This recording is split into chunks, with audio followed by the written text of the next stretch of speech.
From the Dallas On Air studios in beautiful Dallas, Texas, this is Fulfillment here on DallasOnAir.com. And now here's your hosts, the Film Samurai, Carlos Salinas, and the Vegabomber PJ Dunn. All right. Here we are, Carlos. The dog days of summer are here. And speaking of dogs, boy, some of the movies in the theater right now. Oh, my God. Oh, boy. I PJ, can't remember. I love going to the movies. I love to go to the cinema. I love to buy my ticket, go in, get a popcorn and a Coke, sit down inside a nice, comfortable chair, and watch a movie. I love doing that. Mm-hmm. But there's been nothing that I've been wanting to go do that for. Yeah, it has been a hurting season. Oh, my God. The last good one we saw was Once Upon a Time in Hollywood. We saw it together. Yeah. At the Angelica. I mean, that was fantastic. That's a movie you want to go see in a theater. Yes. And you don't have to worry about a formula being so driven ahead of time, or the idea that they're trying to sell action figures or other things. Mm-hmm. You just go see a movie for the fact of seeing what a director decided to put on film. Yep. An original director who makes his own stuff. That's right. He doesn't worry about how many toys he's going to sell. That's right. At Target and Kmart and Walmart. Mm-hmm. Isn't too worried about sequel baiting either. The Alamo this week was playing The Wizard, the greatest Nintendo commercial of all time. as part of the Let's Play Gaming Expo, which was fun. Oh, my God. The Wizard. Oh, my. Oh, well, I haven't thought about that in years. That has been a long time. Man.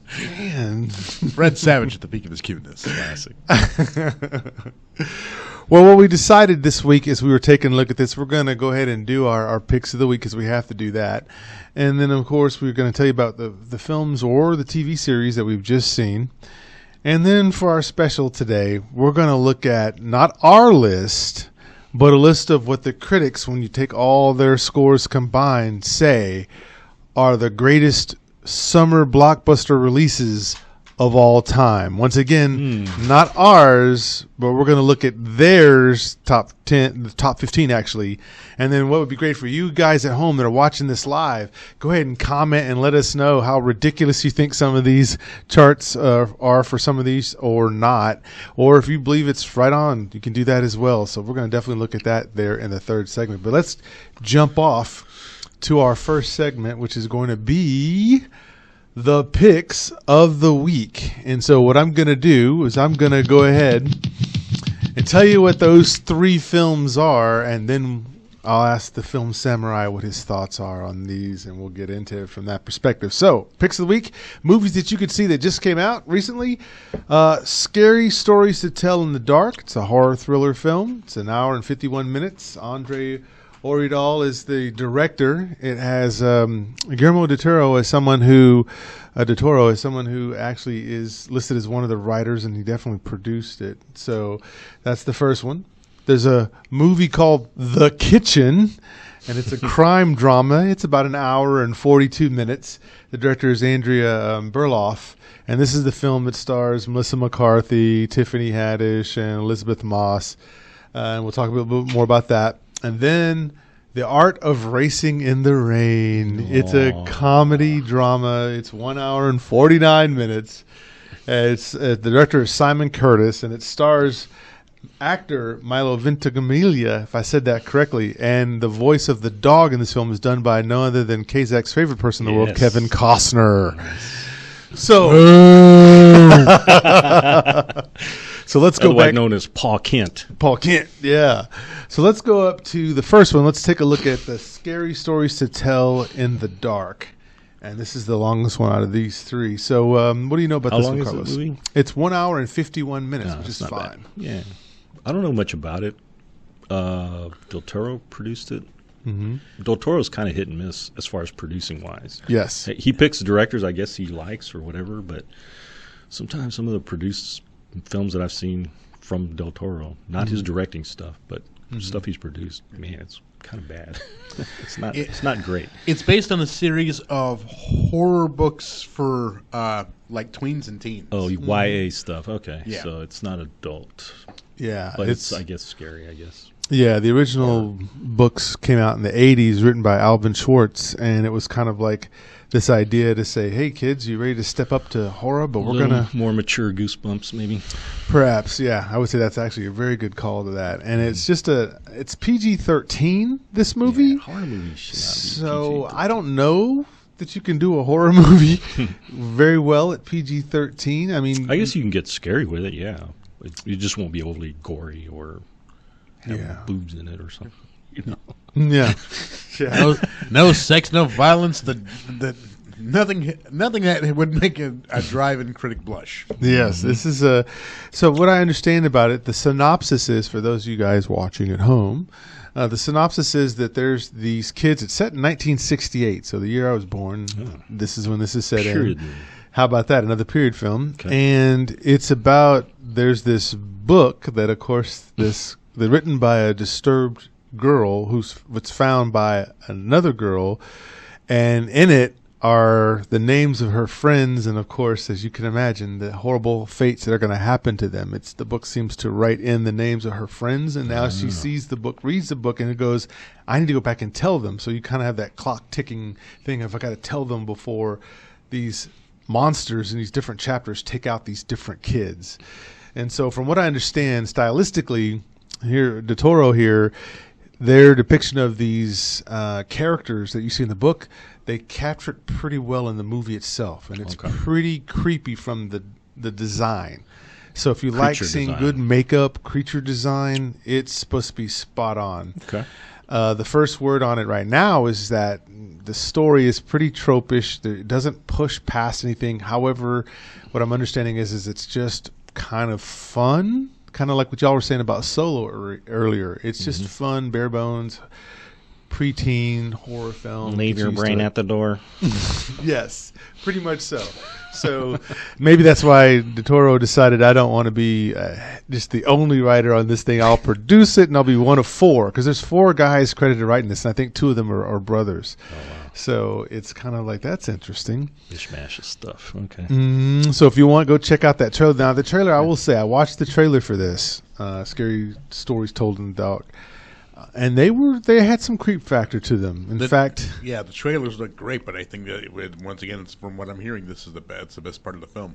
Yeah, and that's what. So it's not an anthology like Creepshow where it's multiple stories; it's one whole story. I think that's because correct. the title kind of makes me think it's like an anthology. Yeah. It basically sounds like a ripoff of Death Note. Death Note. Yeah. Okay. Yeah. Death Note's good. So the actors again: Michael Garza, Zoe Colletti. Just these are the child actors. Not anyone that you're going to know right off the bat.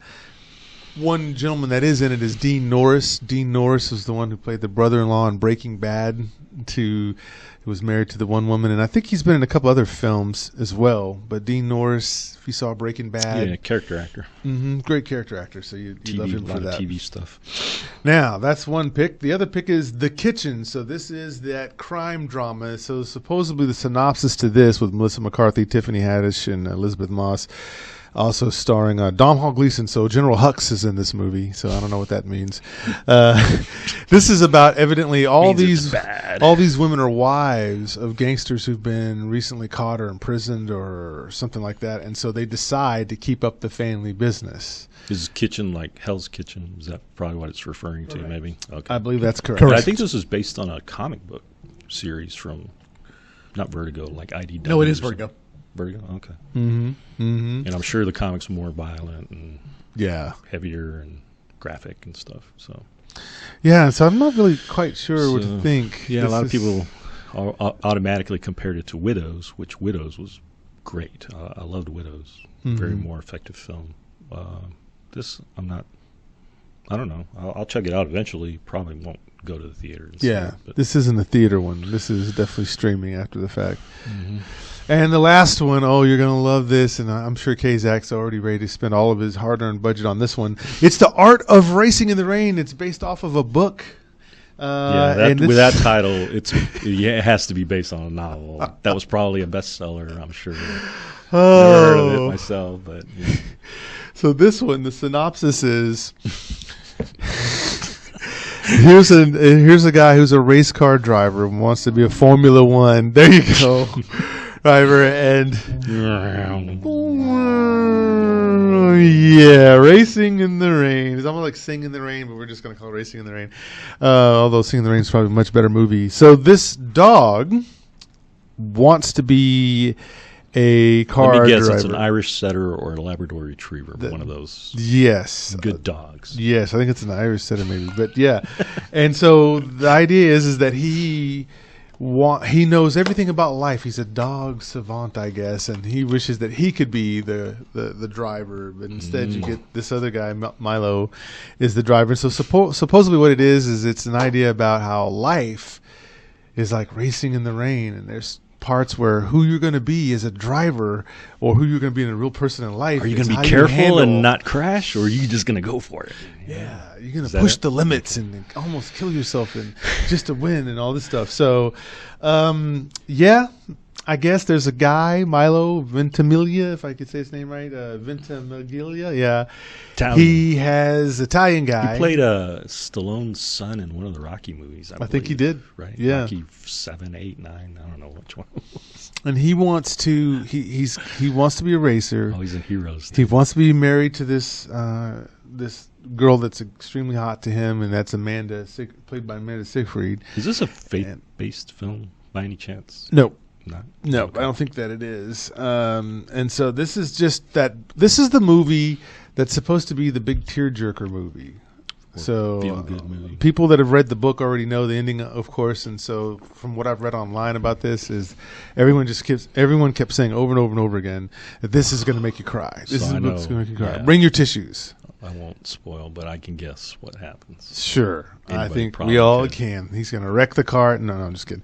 Yep. He'll be more Everybody dies, and then he gets his body taken over by Anthony Hopkins. It's fine. That's right. Oh, Then wait. I'm sorry. and then Racer X shows up and says, "I'm your brother, Speed."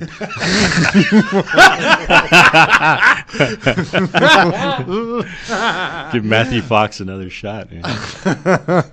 Nobody will get that. So Unless I just don't know. Well, I do know. The Art of Racing in the Rain is probably going to be one of those things where it's always better in the book. I just don't know that I'm going to read books like this where it's just about being a tearjerker piece. I do get the part about life and it being like, what is the song? Life is a highway and I want to drive it all night long. So I get all the parallels. I'm not sure I want to spend an hour and 49 minutes out of my life watching this film in the theater. Paying $15 and then $8 for a small popcorn. Yeah, better at home so you can get up in the middle of it and go take a bathroom break or get some chips or something. Yeah, Right. And I could possibly be wrong. So if any of you out there are going to go see this film and you love it, again, let us know. We like the feedback. You let us know if there's something about it. There's a star turn in terms of Kevin Costner, who sounds like Thanos in this.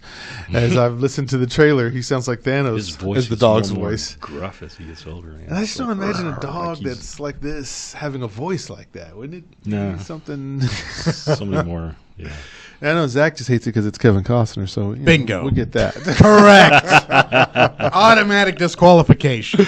And the dog's name is Enzo, so I imagine that's Enzo. after Ferrari, the Yeah. maker of Ferrari's He name drives is a Enzo Ferrari Ferrari. around, right? Like a convertible Ferrari, red with a racing stripe on it.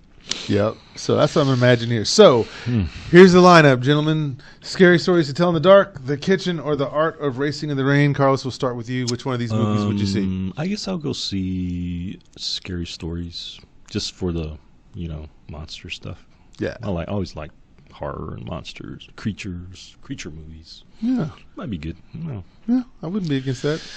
What about you, K-Zach? If you had to go see either of these three movies, which one would you pick? So let me get this straight. It's you give me Goosebumps Senior, Yep. a Melissa McCarthy mob movie, Yep. and a Kevin Costner talking dog film. Yes. Why do you hate me? Why do you hate me so We much? love to torture you. If anything, I would say The Kitchen, because I did see the previews and I went, this doesn't look half bad. And if it's a Vertigo title, it's got to have at least something behind Something in it, right? But like I said, I still need to see Widows too. So I would like to see both of them as a I comparison. recommend Widows. It's got a great cast in it. Yeah. I heard really so good many good actors. things about Yep. it. So yeah. That's right. And then later on, we're going to get Black Widow, but not to be confused.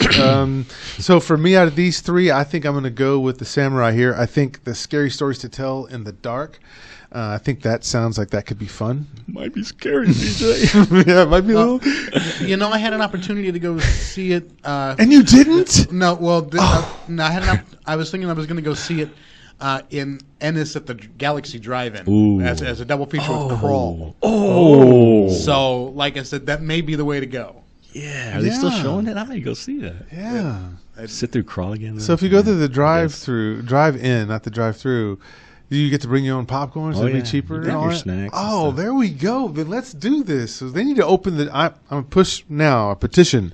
Get these drive-ins back in. We need those things Bring back back in. Oh, the Ennis Drive-In. The Ennis Drive-In is if you watch Shudder and Joe Bob's Countdown, he shot a whole bunch of sequences at this drive-in because it's still a working drive-in. Oh, yeah. Nice. It's about an hour out of Dallas. So Nice. Galaxy Drive-In. Let's see. We'll have to take a look at that. Well, ladies and gentlemen, for that first segment, it seems like the winner is going to be Scary Stories to Tell in the Dark, with maybe The Kitchen thrown in as a second place. But either way, I think we all are in agreement that we don't want to hear Kevin Costner voice a dog. So there we go. It doesn't even matter what kind of dog, really, at this point. So let's look at segment 2. We're going to move down to now Just Seen It.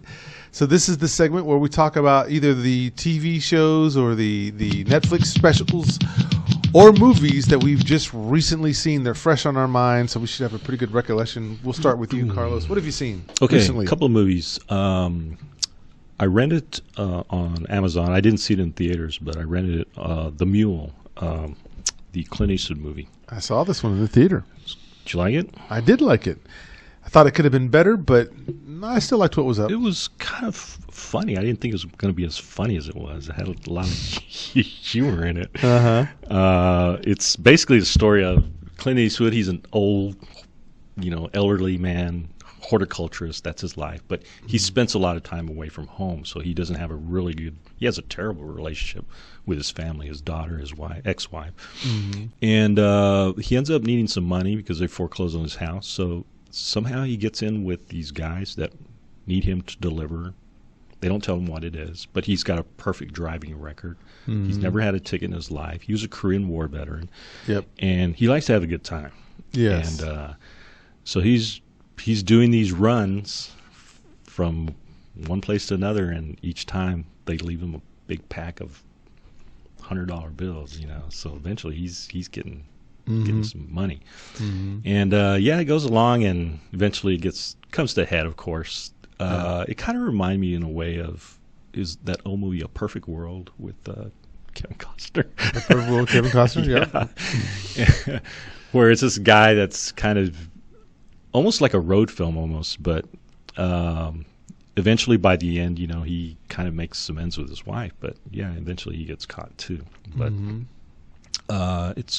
it was a lot of funny stuff in it because he's the kind of old man who has no filter, and he'll just say what's on his mind. And just kind of like Torino. He's borderline racist.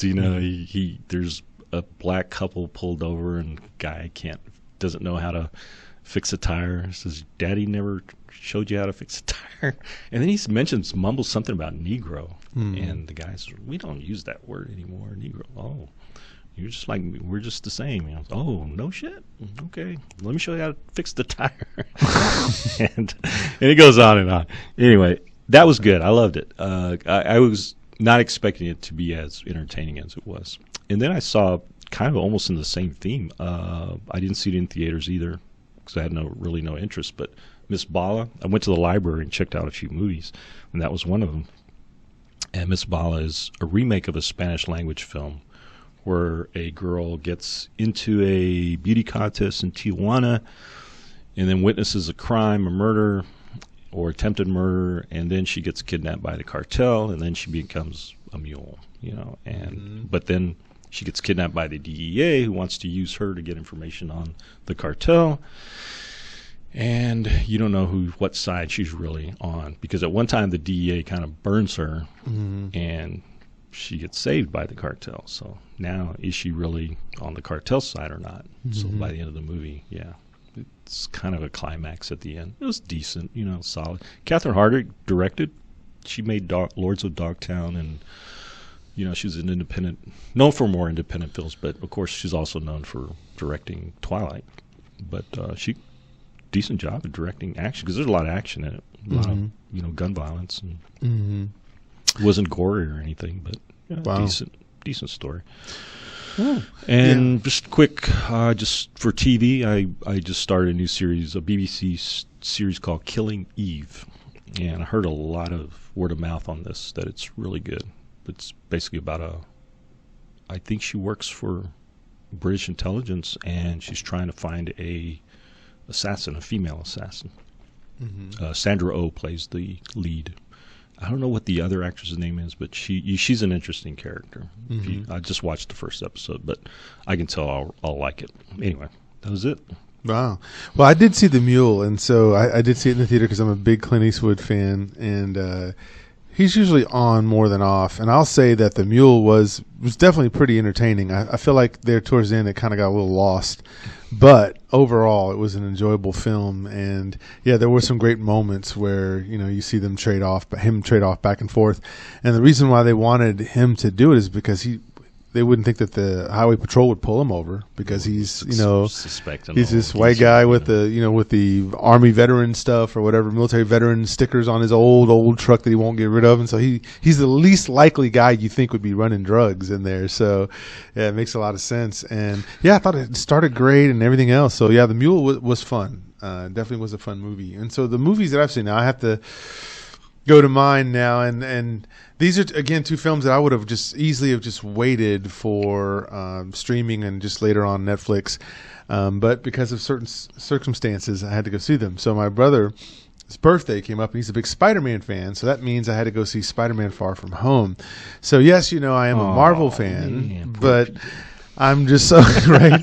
I'm so worn out now on the formula. I just get tired, and so I'll just say this: Spider-Man: Far From Home. Does it commit any major crimes? No. Do you need to fingerprint it because it might have done a crime? Yes. And it's basically just the crime of just following into that same glut of, we got a sequel, bait you to death, and give you this one little Easter egg so that you have to go see this film for the Easter egg, because if you don't, you won't know what's going on in the whole Marvel universe, which, as you know, I'm tired of using gimmicks.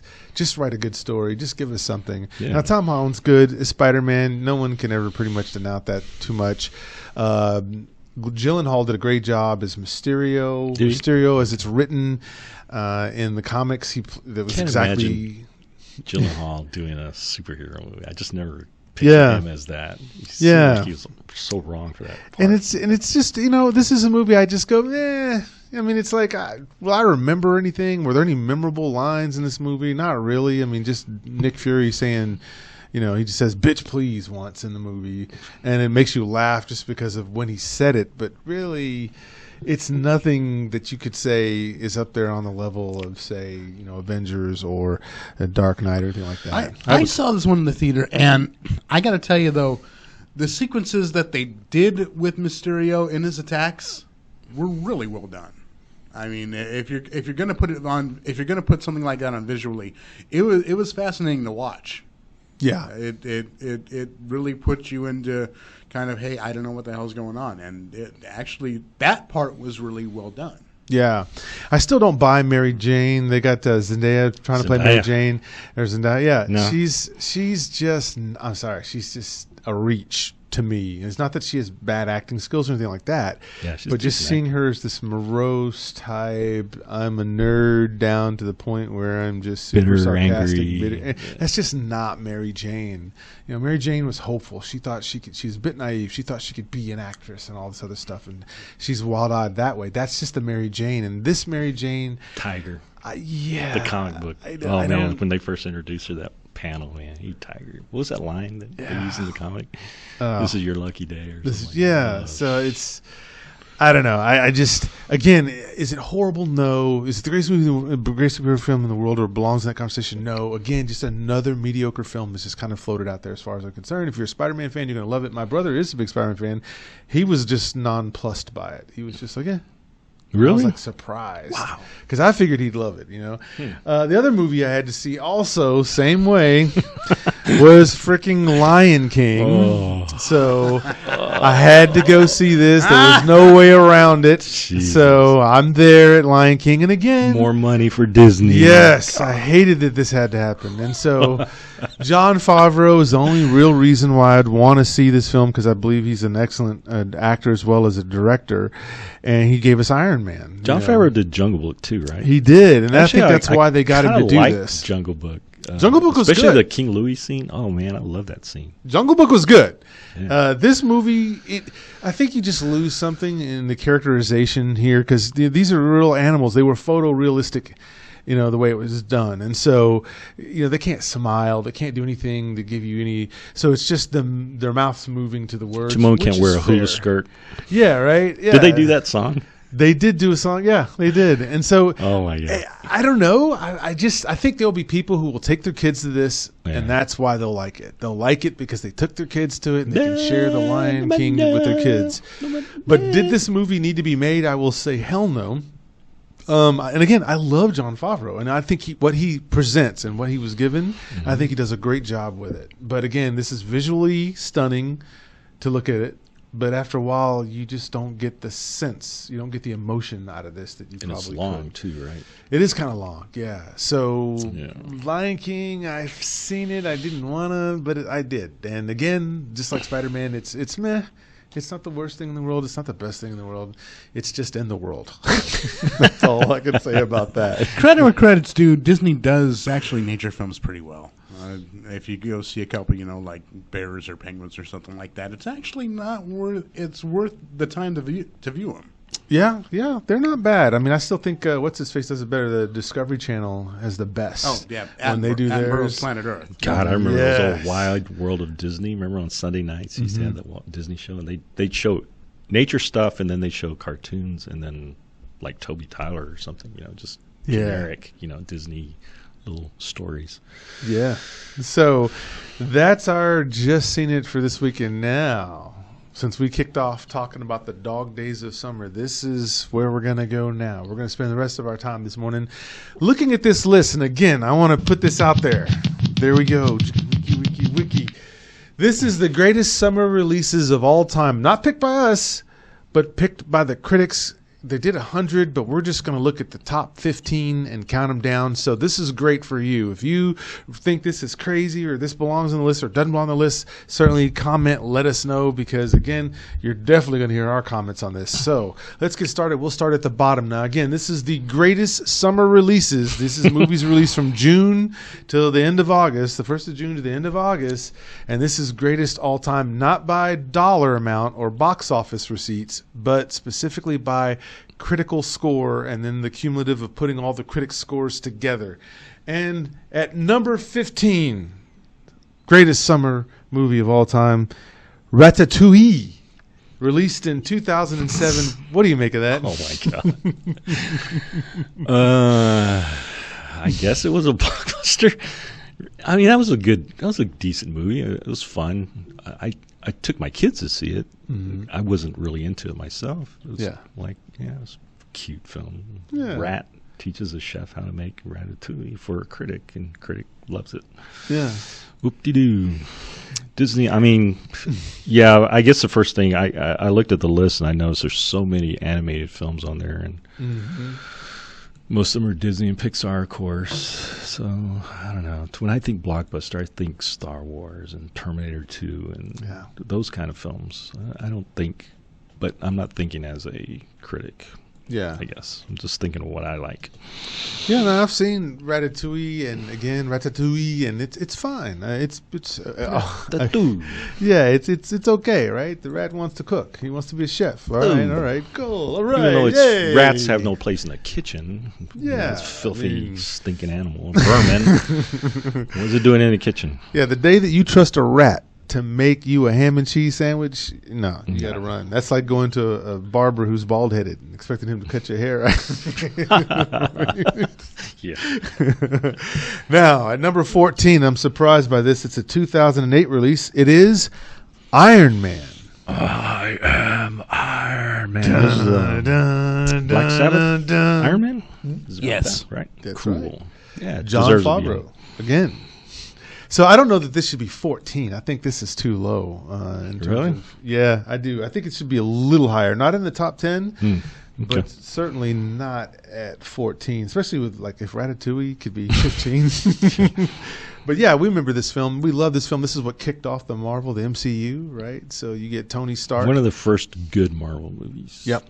Where you were just kind of, it was new and brand new and blown away by Robert Downey Jr.'s performance and kind of got into it and said, yeah, this is pretty good. Although Jeff most Bridges of the time is the was bad guy. him in a cave making a suit. It's like, okay. But eventually he gets to the point where he makes the Iron Man suit. Yeah. Pretty cool. Yeah. Totally loved it. I dug it back then. I did too. It's in my top 10 of superhero movies all time, so it's in my top 10. So let's go to number 13 on the greatest summer releases of all time by these critics. And number 13 is a 2008 release also, and it is WALL-E. What do you make of that? WALL-E's good. I mean, yeah, it's a fantastic animated film. Top 15 blockbuster? No, I wouldn't put it up there. Put a lot of movies way ahead of that. Now, I agree with you. I agree with you. If you're going to put it on a list of the top 15, if this is your top 15, it's higher than 13. If this is your list, if this is your list that you're working from, I would think that WALL-E would be much higher than 13. But that's just me. Zach, you were going to say something? No, I mean, again, this is a summer blockbuster. This really, put kids in theaters and put adults in theaters. It was worth watching all the way around. That's the thing. I see where it ranks around here. Yeah. Okay. Very cool. Let's move on to number 12, which one of the older films on this list, 1975, Jaws. This is the movie that created the blockbuster. This is the first movie where people actually got in line and the lines went around the block, literally blockbuster movie. That was what got it going. I remember seeing that. Neighborhood kid I grew up with, he was driving by, hey, you want to go see Jaws? Yeah, let's go. He ran inside, Mom, give me some money, and we took off and went to see it at the Inwood Theater. Sat in the front row because it was packed and there was no seats left. And man, that scene where that shark pops out of the water, I literally jumped out of my seat. It was like, and the whole theater screamed. Like, yeah, that was an experience. I loved it. And I watched that so many times with my kids. Yeah. So this movie being number 12, man, I would have put it in the top 3. Yeah. That to me is the epitome of blockbuster.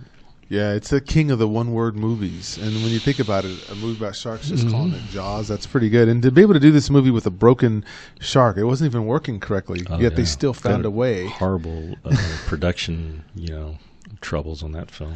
Bruce the shark. If you get a chance, this week, NPR chased down one of the original Bruces and the story of it and how it's now going to the museum that they're building for the Academy Picture Museum, Academy. Yeah.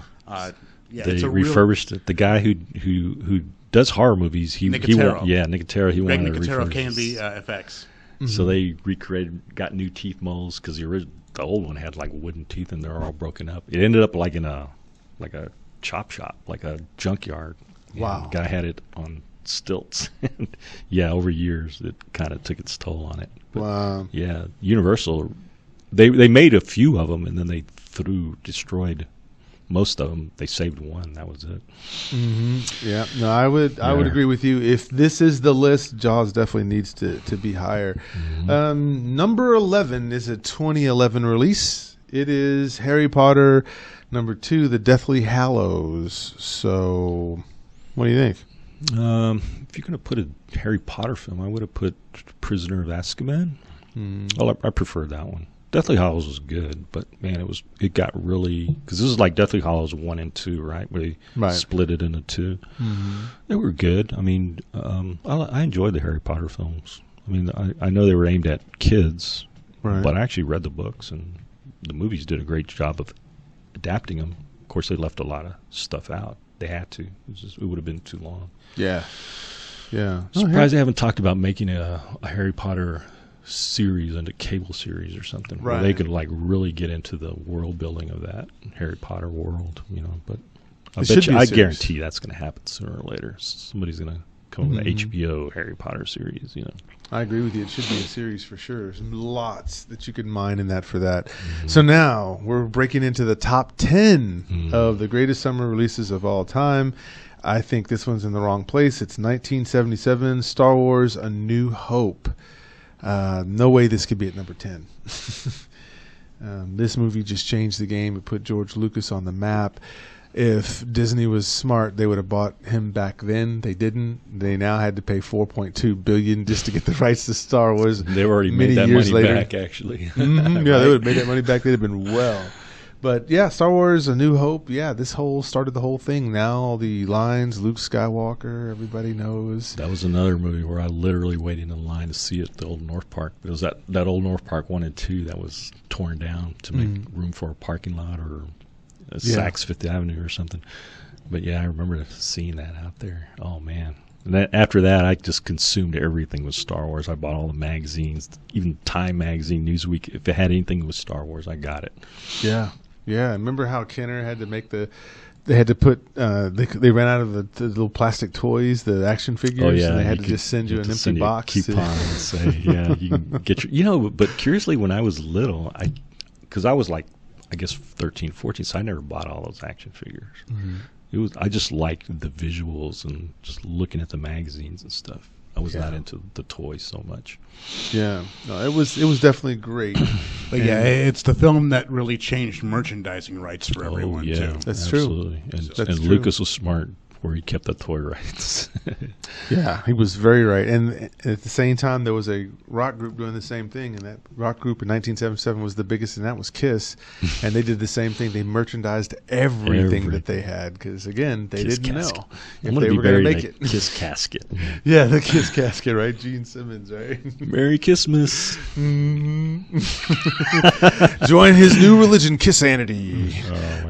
So, number 9, and I don't get how this is ahead of this movie, but number 9 came out in 2009, and it is Star Trek. J.J. Abrams. J.J. Abrams. Oh. There's no way that this is ahead of Star Wars. See, this is where critics are like, they're so, I don't know. Yeah. Again, think about the placement on this one, because again, the Star Trek franchise was absolutely dead by this point. Yeah. Yep. You had no TV series, and then suddenly J.J. Abrams, the pretty much the savior of all franchises, comes in, and the critics absolutely love this film. I mean, they really absolutely love it, and the box office receipts prove it. It was a decent film, lens flare aside. Yeah, I had a good time watching it for sure. Chris Pine was great. Carl Urban as McCoy was perfect casting. Yeah, it was a good time watching Star Trek again. Mm-hmm. Yeah. Yeah, we just got to work on that, positioning a little bit. I mean, it definitely belongs up there, but I just don't know it. Not at number 9. I'm not sure about that. And this one actually is an even bigger crime. At number 8, came out in 2008. So there's 3 movies from 2008 that made this list, and that is The Dark Knight. No way that this is number 8. Your thoughts? Yeah, definitely should be higher, I guess. Dark Knight, another great summer film I saw up in New York City at the Lowe's Pack Theater, and it was a huge theater too, and maybe it was actually IMAX, but I don't know. I just remember the screen being really big, the audience was huge, and just being enthralled by this film. And when it was over, nobody got up from their seats, even through the whole credits. And even when the credits ended, they still sat there, and then all of a sudden it was just chattering. Wow. About what they had seen. The Joker performance by Heath Ledger boy. Just blew me away. That little music that they brought in every time, that little oh my God. It gave me chills. And yeah, that scene where Gordon, gets killed, you think he's dead. It's like, man, the balls of Nolan, taking this property and actually killing Commissioner Gordon. And then the reveal later. So yeah, Christian Bale, Batman, awesome.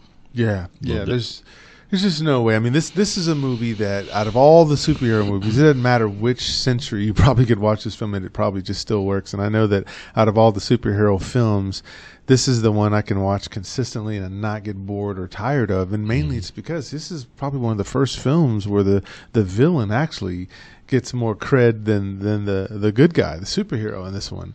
Because Heath Ledger's performance, I just kept thinking about one of my favorite scenes, I think, in this movie that gets kind of overlooked sometimes, is the video recording that Joker's doing of him torturing people. Oh, my God. How creepy. And so what he's like, yes. talk, and the guy's like, you got to take off your mask before.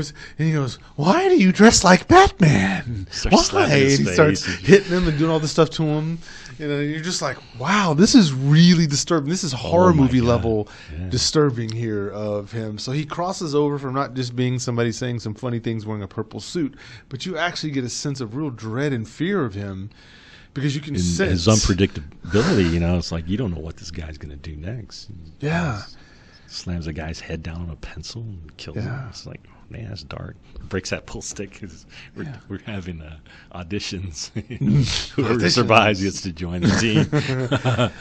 You want to know how I got these scars? I just love it. So it's beautiful. Perfect. So there's no way. But yes, somehow it's at number 8. And so what is right above it on this list? It's a 2003 release. Tell me if you agree with this fandom out there watching. But Finding Nemo is number 7. I'm gagging already. Yeah, Finding Nemo's fine. Yeah, I mean they should do a separate animated blockbusters. You know, just leave the blockbusters over there and put the real blockbusters there. This is my opinion. Yeah. I think this one's in the right position because I mean you've got it right. You've got it pretty much smack dab in the middle of the list. It's not, you know, the best Pixar film. It's definitely not the worst. But you have a fine story. You've got fine performances, decent animation, and it's again because it's a Pixar film. It's something that you can take everyone to, and they're not going to feel bad about it. Yeah. Well, fair enough. Might be looking through my superhero lens just a little bit too much, but yeah. I mean, you could say that. I mean, you could make an argument for that, but you can't for number 6. Number 6 came out in 2009. It's a movie called Up. It's also one of those animated Pixar films, and I've seen that film, and no, it doesn't belong. Yeah, the high opening up on the scene is list. like one of the saddest scenes you'll ever see in an animated movie. I think that I hate to say it, but the first 15 minutes of that film is perfect. Oh yeah, It really, really is. Just the pacing, the sequencing, the emotion. It really is just it's a gut punch. Yep. But it's so good. Yeah, The rest of the film sucks. yeah. yeah. It goes off the rails at the end for sure. With the dogs with the vocal things and just ridiculous. And number 5, I'll actually say I agree with. Number 5 is a movie that came out in 1979, Alien. What do you make of that? Alien. Yes, saw that at the Medallion. Another great. That was a date movie for me though. I was 79 when I was in high school and took my date to go see it. And of course, back then the word was this is the most terrifying movie, you know, like The Shining. You know, it got a lot of word of mouth ahead of time and hype and stuff. And yeah, it was scary as fuck. Yeah, it was terrifying. I loved it. Yeah, I loved it. This movie was one of the last great movies of the 70s since it came out right there before we broke into the 80s, which brought us Ghostbusters and a bunch of other films. God, 79 had so many yeah. great films. Apocalypse Now came out that year. Jesus. So I agree with this. Go ahead, Dan. And you think about it, it is really the parallel to Star Wars, because Star Wars is, you know, the hopeful space story, and this is absolutely terrifying. Absolutely. It is the worst possible scenario of a space journey. That's right. I just bought a book, The Making of Alien, man. If you ever get a chance, check this book out. But it's the most comprehensive book about the making of that movie. It has so many things that I've never even seen before. And I've seen a lot of Alien books and magazines and stuff. This has tons of artwork, you know, the preliminary sketches and stuff they did. Production design, incredible. I like it, and I agree. H.R. Giger was a weird dude. Yeah, he was. Yeah, for sure. And now at number 4, this is a 2010 release. It is Toy Story 3. Toy Story 3. I don't know how I feel about that It one. was fine. I would pick Toy Story 1, though, I guess. Was it a summer release as well? I'm imagining they all got released in the summer, right? Well, maybe not. Maybe that's why it wasn't on this list. Yeah. But I think this is another deal where critics really adored Toy Story 3 because it had a lot of nostalgia. It hit me hard because when that came out, I think we talked about this before. It was my son that year was going away to college, man, and so the character Andy going off to college, man, it was just like, oh man, I was destroyed by the end of that movie, especially when he leaves the toys with the little girl.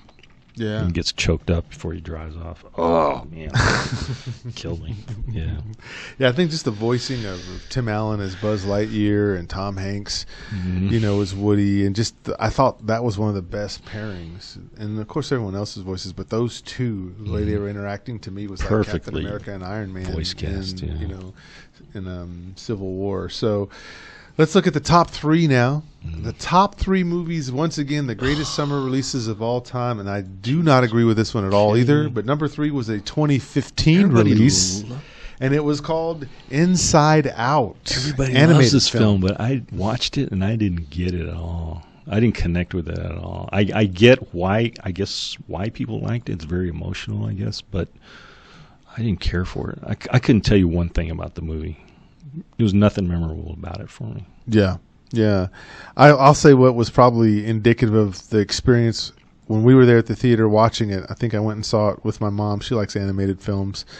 There was actually kids in the back seat behind us that were bored. The seat, yeah. And one of them just went real loud and just yawned. That's a sign of it. And you could hear it because it was so quiet in the theater that any noise that anyone made, you could hear, because you don't know what to do while you're watching this film. And it's trying to be all psychological, and it's trying to make all these points and things. It's like made for more adults, I guess. But it was, it's too deep for kids. So I didn't think kids would enjoy it. They didn't. And I think, at one point, one kid was like, "Mommy, is this over yet?" It's just like, wow. And when that happens, when kids are bored, you know. Yeah, no wonder critics liked it. So I think I would have subbed out Inside Out. I would have moved that out of there completely. That didn't need to be in that top 15 at all. Number 2 is also a 2015 release. It was Mad Max: Fury Road. Fury Road. Yeah. Good film. Yeah. Enjoyed it. Visually kind of stunning. Yes. I wish they hadn't used so much CGI. I wish it would have been more like The Road Warrior, where it was just all practical effects and cars and stunts. But yeah, some of the, like that big scene where that snowstorm's coming, you can tell it's all CGI'd, and kind of took me out of the movie. But Charlize was fantastic in it. Yeah. Tom Hardy. It's not as good as Mel Gibson. I prefer Mel Gibson as Mad Max, but he did a decent job. Yeah. It's a little over the top at the beginning, where he's kidnapped by these weirdos with the bald heads and sticking needles in him and getting his blood. And it's like, man, this is too much. It's like over the top. Yeah. But yeah, it was okay. Yeah, I liked it. What was the name? Imperator, the big villain who only let him have a little water. Oh, yeah. God, couldn't tell you. Gross to look at. Yeah, this film, I don't know how it could be number 2. I mean, I think they really have to consider, what does this mean? Like, you're talking about of all time, and there's no way Mad Max Fury Road of all time is going to be better than, say, Jaws or Dark Knight. How was Terminator 2? Alien. Did Terminator 2 come out in the summer? Maybe that's no, why it's that was a winter film. No, that was a winter film, yeah. No, it was July. I wrote it down. July 91. It was. Terminator 2. Terminator 2 Not Judgment the first Day. one, okay. Yeah. Yeah. I think the first one came out in off-season, but Terminator 2, I'm sure, was looked at, okay, this is going to be a big summer film. Yeah. So if that's the case, I would rather have Terminator 2 in here, sub out Up and sub out Inside Out. I don't believe that at all. And Mad Max needs to come down if it's even in the top 15, because again it's all time. But again, critically, it was a darling because it was something that we hadn't seen. It was something that we hadn't seen. Oh yeah, critics love that movie. Performances are all over the place. The special effects, the practical effects in it. People wanted it to win Best Picture at the Oscars. Yeah. That was how much the nerd critics loved it. They were really thinking it was going to be a Best Picture. It won an Oscar for costumes or something. Something like that, yeah. I remember that Production design, I think. Yeah. I remember the lady that went up there. they made a big deal because Inarritu was sitting in the audience and he wasn't clapping. I mean, because I think he was nominated for the same category. Yeah. But then somebody found footage later he was actually clapping. But they made a big deal. Oh, Inarritu's bitter. Get over it. And so, yeah, well, I mean, I guess so. Again, I guess the hard thing that just trips me up again is just the all-time thing. And while that's great, and you say it was the first time, these other films were the first time things happened too. So some of them, like Star Wars and certainly Alien. So, but also, I've got to think that when you're talking about high ratings as far as the summer films go, when you're looking at Jaws, when you're looking at Star Wars, you've got like maybe 15, 20 critical reviews. With Mad Max Fury Road and Toy Story 3, you've got 80. Or more. So, I'm sure. that's true, but is more better? No, because nowadays almost anybody's a critic that's on there that they'll pass. It stretches out the universality, I guess, of it. Yeah. Yeah, it was probably like critics back then, like Siskel and Ebert. Probably Ebert loved it and Siskel hated it. That kind of thing. Where back then they didn't realize what it was going to kind of become, and they just saw it on its surface level. It's like, Yeah. Well, ladies and gentlemen, you've been holding on for number one. The number one film was a 1982 film, and that film is E.T. E.T. Extraterrestrial. And, I don't have a problem with this being in the top three. Perhaps maybe not even number one. It's probably not a problem, but this was a great film. That was the first film I saw multiple times in theaters because let's see, 82, so I must have been like 13 or something. And it was a very emotional film. And man, I cried every time I watched it. Yeah. Especially towards the end. But yeah, it was just something about that film. Spielberg just did a fantastic job with that, creating that story and that atmosphere and that time of kids and fatherless, divorced parents and just the kid finding a friend and just literally connected with him by the end. And here comes the government officials. The bad guys. Yeah, the bad guys. Peter Coyote was the scientist, right? Right. And how about Halloween, where they have one of the kids dressed up like Yoda? That kind of little, that's kind of cool. And the mom dressed up in that slinky little cat outfit. Oh, Dee Wallace. Yeah. Kids are like, oh. In fact, I need to see that movie again. That's one of the few movies that's one of the classics that I haven't watched as much as the others. I don't own that film. I mean, Really? probably had on VHS. Yeah. Watch it many times probably back then, but I don't think I own it now. I need to get a good copy of it. It'd be like the Stranger Things before Stranger Things. Same thing with Jaws. I haven't watched that in years since watching it with my family, and we watch it almost like at least once a month, and but that was on VHS, and I probably should find a good, nice Blu-ray copy of it and watch it.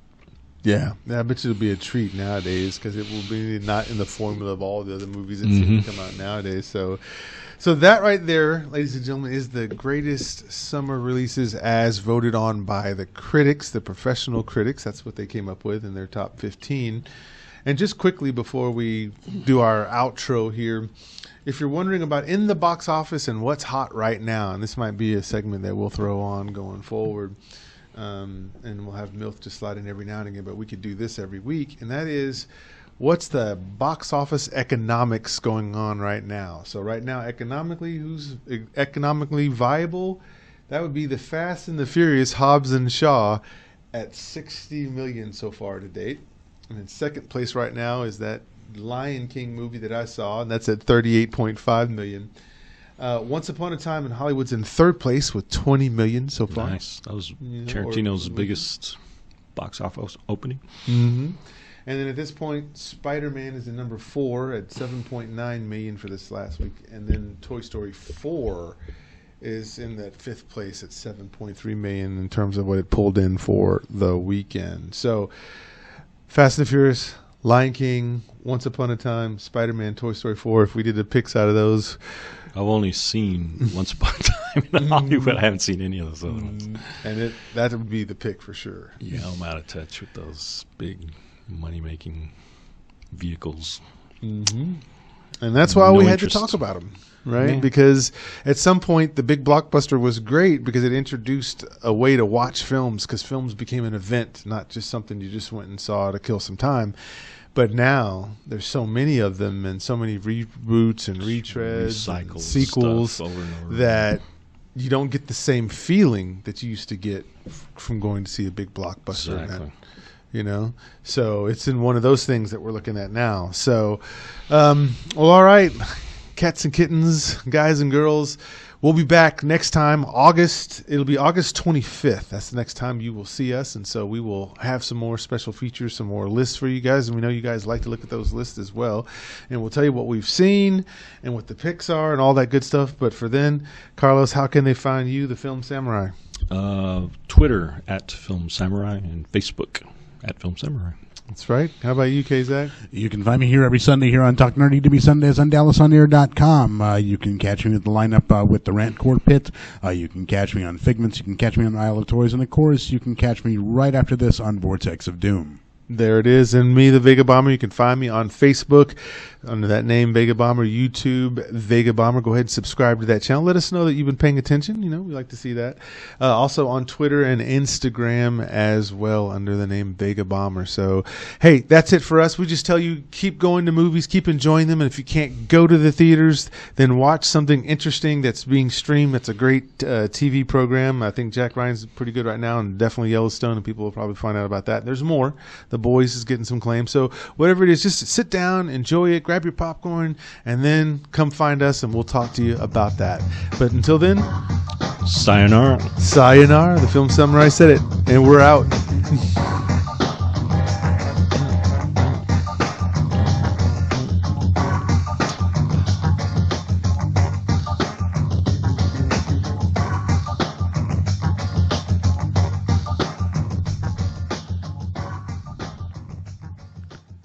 This is DallasOnAir.com.